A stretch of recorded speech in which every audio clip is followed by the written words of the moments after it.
I've been using Prospeo since January and I'm absolutely blown away by the way it works and the way it operates and also the data quality and data enrichment. So much so that we were using Apollo for several years. We're now not using Apollo as much and we're finding that Prospeo has become a bit of a Apollo killer. Now, why is that? Before we jump into the video, I just want to make you understand a few things. So a while back, LinkedIn scrapers, such as Apollo's LinkedIn scrapers, were banned by LinkedIn, which then had a massive impact on data quality within Apollo itself. So what we ended up doing was we found that the data that we gained back from Apollo wasn't as accurate or wasn't as relevant in terms of what we were doing for both my agencies. So we started looking around and we came across Prospeo, and it's been a game changer. Without further ado, I'm going to jump into how to use this tool, why the use case for it, and a bit of a comparison between Apollo, which is obviously the mainstay for a lot of lead generation activities, as well as comparing it to the likes of Prospeo in terms of price points and what you get for it. So let's jump into it. So with Prospeo, you start off with similar pricing points. So if we were to do a side-by-side comparison, Apollo, you got for $59, you get 2,500 credits to do what you need to do with, but you also got a free plan where you get 75 credits, and obviously you've got a limited amount of features which you can use. So when you compare that to Prospeo, virtually comparable on there, but this is where things start to get interesting when you start moving up the pricing points. So for $99 a month, you get 5,000 credits and you get a whole heap of different options there. And for Apollo, same price, 99, but you get 1,000 less credits per month to use, and you get a whole other different heap of things, some of which, to be honest, you may not use altogether. It's just redundant in most cases.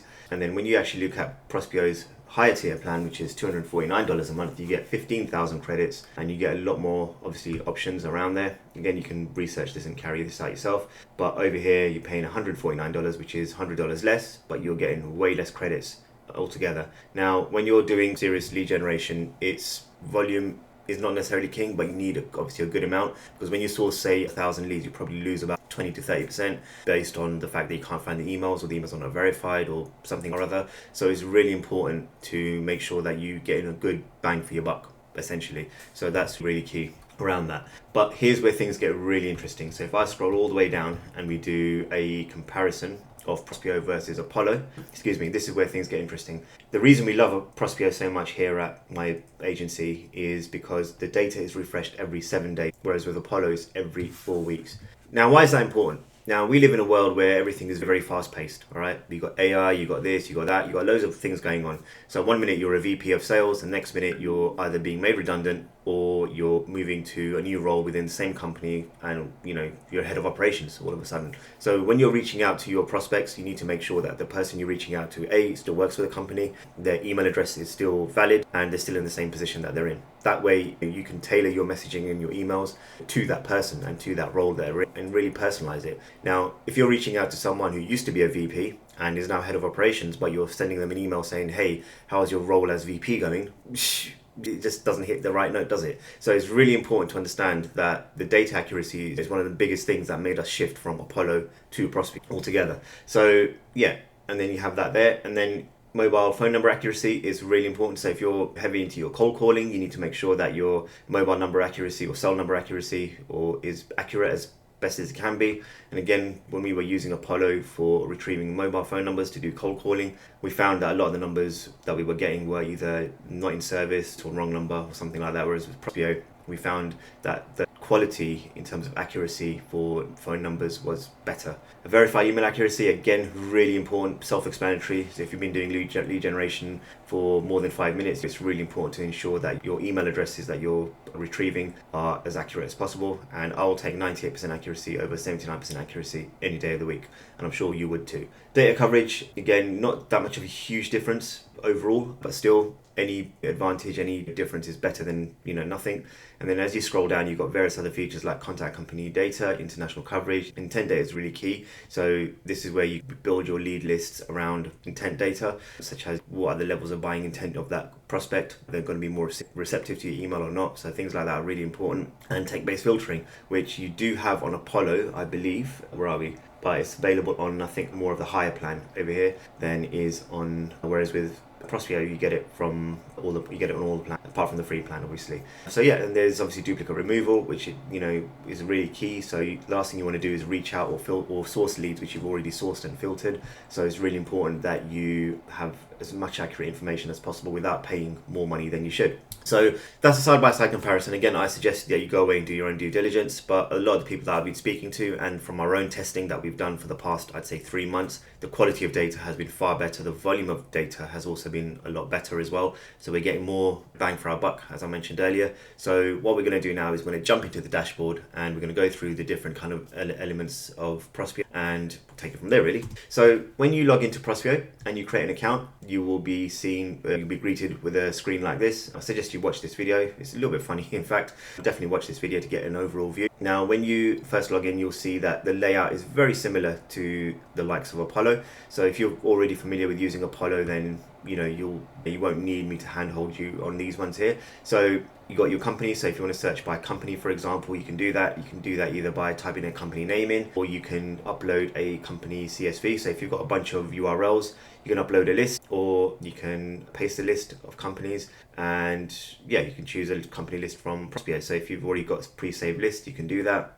So I've got a couple of saved lists, for example. So let's upload this, include company. And then obviously, as you can see here, I've got a whole heap of companies that I've come across, all by just uploading a bunch of URLs. The maximum number of URLs I believe you can upload at any given time is up to 10,000. I always try to keep it a little bit under that, so it just keeps everything running nice and smooth. You can also source your businesses when you're in a company around here by location. So if you're, for example, I'm based in the United Kingdom, can't even spell today. Here we go, United Kingdom. And yeah, so if I want to just reach out to businesses based in my country, then all I can do is just narrow it down that way. You can also obviously expand it, not expand it, entirely up to you. Company headcount, again, you can source companies by how many employees they have overall. Again, this is really good if you're looking to target very kind of smallish kind of companies. Depending on what you're doing, I always find a sweet spot between 1 and 50. And obviously include that one there as well, so that way you get a good kind of predefined range. Industry keywords, this is really important.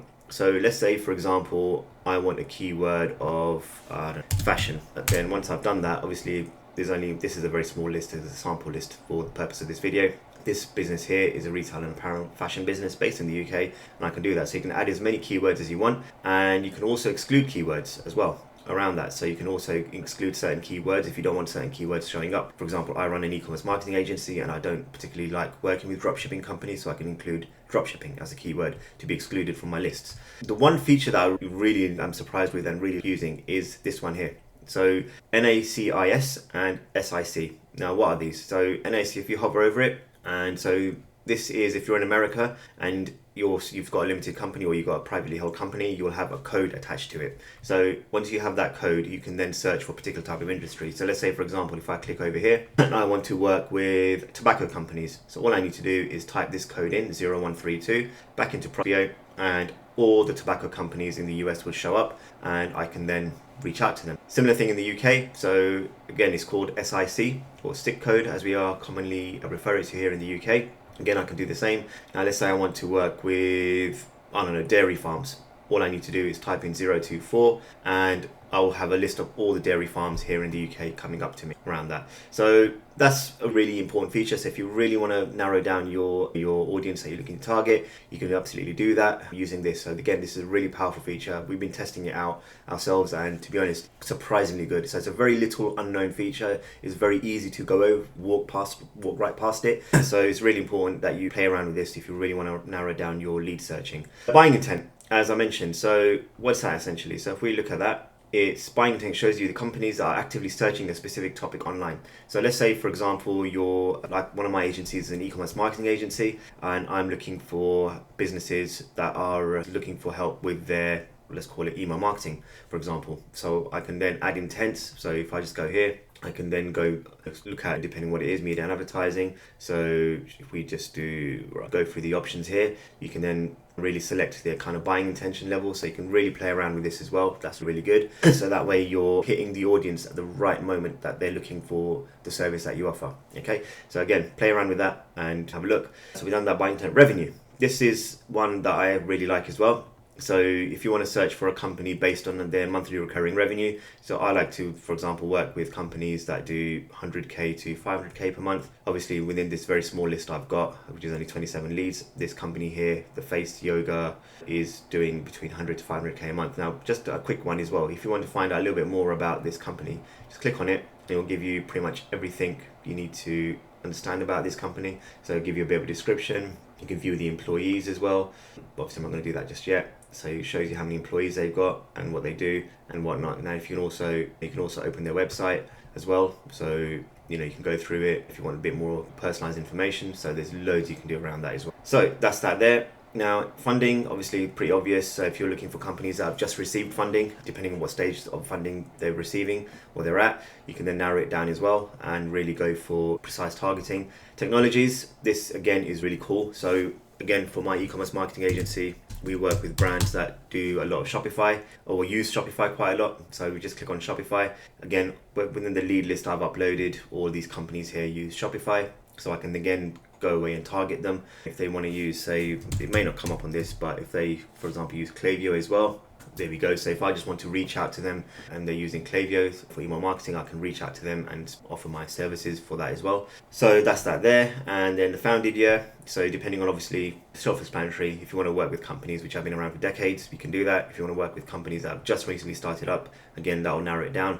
Headcount growth. So this is really good. So at my other agency, we work with SaaS companies, and we do cold outbound and infrastructure build for them. So we're always looking at companies which are growing progressively and growing quite well. So what we ended up doing there is narrowing down with how much they're growing the headcount by. So 10% to say 15%. So nothing may come up on here on this list here, for example. So if I'm looking at companies where they're growing, that tells me a couple of things. The first thing it tells me is that they've got money to invest when it comes to outbound and obviously retaining our services that we offer. And second thing it tells me is that they're going in the right direction. So it shows that they're growing and they're really looking to push things forward. So that's always a good thing. And then you've got company attributes. Again, when we work with SaaS companies, we want to make sure that they offer some kind of demo, some sort of free trial as well. So if they don't, then obviously nothing will come up for us. But if they do, then that's great. And we've got headcount by department. So this is obviously if you're working with slightly larger companies. So if you want to target someone in the HR department, we want to make sure they got enough people in there to justify working with us, depending on what the role is and everything. So you can use that. Again, I don't really use this myself too much, but again, if you're a recruiter, for example, this might be of value to you, this bit here. And then company email provider. So this is really key. So at my agency Pairflow, which is our cold outbound infrastructure agency, we obviously want to make sure that emails are landing in the right inbox and everything. So what you can do is go down here and select companies that are using Microsoft as their infrastructure, or Google, or whichever one. So you can really narrow it down even to that level. Okay, so now that you've gone through the company bit, again, it's really self-explanatory. And by the way, you can also download the free Chrome extension. So that way, if you're ever on a website, you should have this little tab come up here. So let's say, for example, we go to Harmony and come out of that one, and I just click on that. I can then see who they are and check out the employees, and I can then uncover the email addresses. Obviously it'll cost me a credit, and I can do that. So we've got all these people here, obviously, that work here. I can then say I want to target the head of operations. I can target them, retrieve their email, and go from there. Okay, excuse me. So that's that there. So that's really important. Download the Chrome extension. Again, it's free once you've got on a paid plan with these guys. So it's really good. So once you're done the sort of company, you can then look at people. So what I like to do is over here, if we go over here, and we've got select the example list that I've got here, include companies in the list. So what's going to happen now in the people tab, on the people folder or section, whatever you want to call it, I'm now going to get all the people that work for these 27 companies that I've put in there. Okay, and obviously they're coming in for different roles. Now, again, when you're looking to build your lead list and target people, one of the key filters would be job titles. So if I want to just say, for example, target CEOs and founder and say co-founder. So I've got a whole list of people here. So there are 16 people. So that's them there. And again, I can reveal their email address. And again, similar to what the company's profile was, location, that's really important. So if I just want to target people in the United Kingdom, there we are. Obviously, we've got these people here. And duplicate control. So this is basically where you upload a list of exclusions. So let's say I've already sourced these people as my leads. What I can then do is upload a CSV. If I'm using a lot of leads to be done, sourcing a lot of leads, obviously I don't want to retrieve the same information over and over again. So I can then do that. And then that way Prospeo will know not to include this particular CSV or particular list of people in my search. So that's really good if you're doing lead sourcing, that volume. Employee headcount, similar thing. If I just want to work with, say, companies with a headcount of between 1 and 10 employees, then obviously that's that there. Again, industry keywords, so I can put whatever keyword in there I want, which is relevant based on the search that I'm looking for. So if I want to do wellness and fitness, and I don't want anything else showing up, then that'll be this one here. Buying intent similar, revenue, again, same sort of thing around that, and all the other options are virtually the same as well. But obviously this is now down to based on people level. Okay, so these are people working within the company. So I'm not going to go through the technology tabs or anything at all. So once you have that, you've got a couple of choices. Once you select these, say select all, or you can select just one list, select all 3 people. I've got one of 2 choices. I can either push it to my email provider, an email sending tool, which in this case is Smart Lead for me. And once I've done that, it will then push it to a campaign that I've got running already, or I can export them. By exporting it, I'll obviously reveal the credit. So use the credit to reveal the email address. So when you do an export, you can then either contact with verified email addresses. I always do this one here as well because it just cuts down. So I can download 3 people, but out of the 3 people, 2 have a verified email address, which is absolutely key, because there's no point sending an email to someone who doesn't have an verified email. And if I wanted to, I can also download their mobile phone numbers or their cell numbers. But in this case, because we're not cold calling here, you can do that, export the list, and then you'll have a CSV sent across to you for you to then filter out a little bit more and do what you need to do with it altogether. But if you've already got your email sending tool connected and you're not too worried about anything else, you can just straight away, just one click of a button, push it to a campaign within your email sending tool, and that is it. So overall, one thing I forgot to, I don't know if I mentioned this, but I'll go through it again. You can connect your integrations. So if you've got, for example, I've already connected my Smart Lead, but let's say I'm using Instantly. All I need to do is go to Instantly, get my API key, paste it in, connect.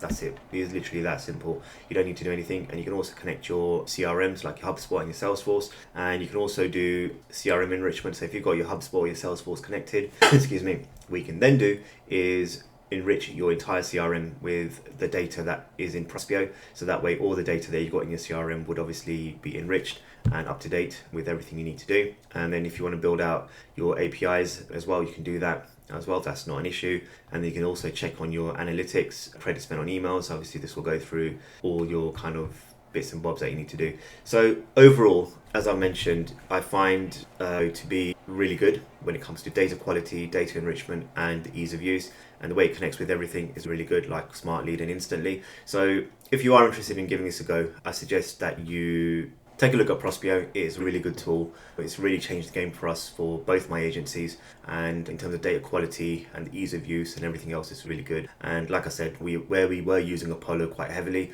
for a good few years, we're now beginning to scale back Apollo and rely more on tools like Prospeo for data quality and data enrichment. Down below there's a referral link, which is obviously I get a little kickback from Prospeo, and it really helps support this channel. So if you really like this content, I really appreciate it if you use my link down below. If you don't want to, that's absolutely fine as well. But if you are looking to build your cold outbound infrastructure and you're struggling and understanding how to use all these tools and whatnot, then there's another link down below where you can book in a call with myself, and there's also a free guide which you can download. When it comes to building your cold outbound infrastructure, that's something that we do day in, day out, and I'd love to have a chat with you. But other than that, I hope you found this video useful. If you haven't subscribed to the channel already, please give us a like and a subscribe, and I'll see you on the next one.